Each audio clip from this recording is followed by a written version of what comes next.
장인 막 이런 게 되면 이제 파워가 굉장히 세지죠. 그러니까 정권을 이런 식으로 정권을 장악하게 되는데, 얘네들의 힘이 얼마나 세졌냐 하면 이제 왕의 정무에 간섭을 하기 시작하고 왕권보다 더 큰 권력을 누리기 시작합니다. 그래서 왕권 제약이라는 키워드가 워크시트에 있는 거고, 여진이 이제 금이란 나라를 세워서 고려에게 4대 관계를 요구했어요.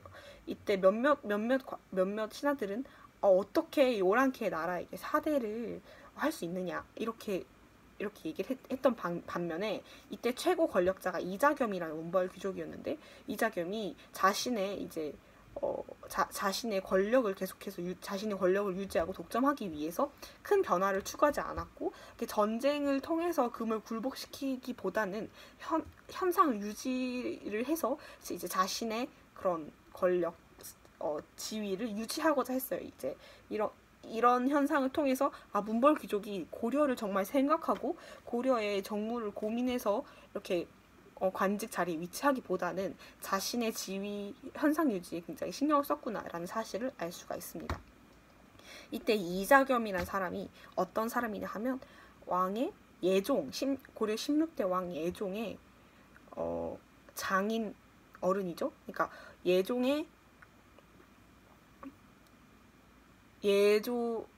예종의 이제 아들이 인종 17대인데 인종의 두 비가 모두 이자겸의 딸이었어요. 그러니까 예종의 아내도 이자겸의 딸, 예종의 아들 인종의 아내들도 이자겸의 딸. 그러니까 왕의 장인 어른이 동시에, 그쵸? 네, 왕의 장인 어른을 이제 2번을 한 거죠. 이렇게 계속해서 자신의 딸들을 이제 고려 왕이랑 혼인을 시키면서 왕실과 혼인 관계를 계속해서 맺어갔는데, 이렇게 이자겸이 고려 최고의 권력자가 된 후 경원이씨 가문이 왕실의 가장 유력한 외척 가문이 되었습니다. 이제 외척 가문은 어머니 쪽의 친척을 말하죠.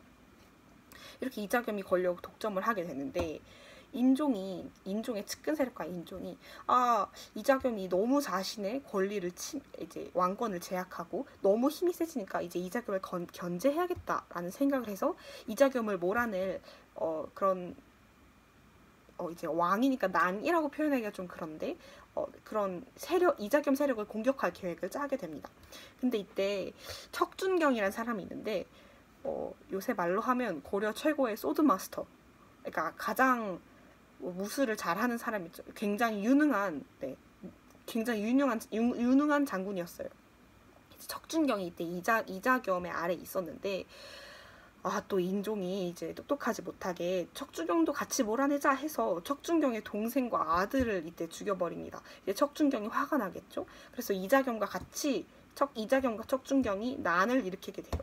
이게 1126년에 일어난 이자겸의 난인데, 이제 척준경이 또 고려 최고의 이제 소드 마스터니까 이자겸을 그냥 이자겸 아래서 이제 인종을 확 그냥 짓밟아 버립니다. 이제 궁궐도 다 타고. 근데 이자겸이 또 왕의 장인 어른인 입장에서 인종을 바로 죽일 수가 없었기 때문에 이제 자신의 집에서 또 이제 보호라기보다는 약간 감시 비슷한 일을 하게 되는데, 이때 이자겸의 하인과 척준경의 하인 사이에서 다툼이 일어나게 돼요. 이거를 계기로 이자겸과 척준경의 사이가 점점 안 좋아지기 시작했는데, 인종이 딱 이거를 포착하고는 척준경을 이제 회유하게 됩니다. 이제 우리 편에서 이자겸을 같이 몰아내자 이런 식으로 회유를 하게 되고, 척준경은 또 인종에게 자기의 동생과 아들을 죽여버린 인종에게 충성을 맹세하는 글까지 올리게 되는데요. 이후에 이제 이자겸의 난이 성공한 몇 개월 안 된 시점에서 다시 인종을 정말 완전히 몰아내기 위해서 인종의 궁궐로 쳐들어가던 도중에 인종이 이걸 포착하고 척준경이 이때 이자겸을 잡게 되죠. 그래서 이자겸을 바로 이제 죽이지 못하고 이제 유배를 보내게 되고, 이자겸은 죽을 때까지 좀 이렇게 막 그렇게 궁핍한 생활까지는 하지 않았다고 합니다. 이제 고려 최고의 권력자였던 사람으로서.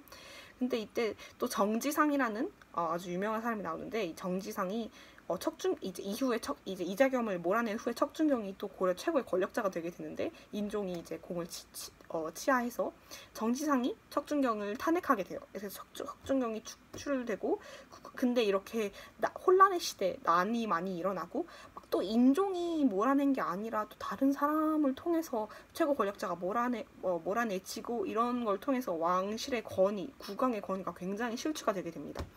그리고 이제 이자겸과 척준경 또 정지상 이런 사람들이 문벌 귀족들이 다툼을 하게 되니까 문벌 귀족 사회 분열이 심각하게 일어나게 됩니다.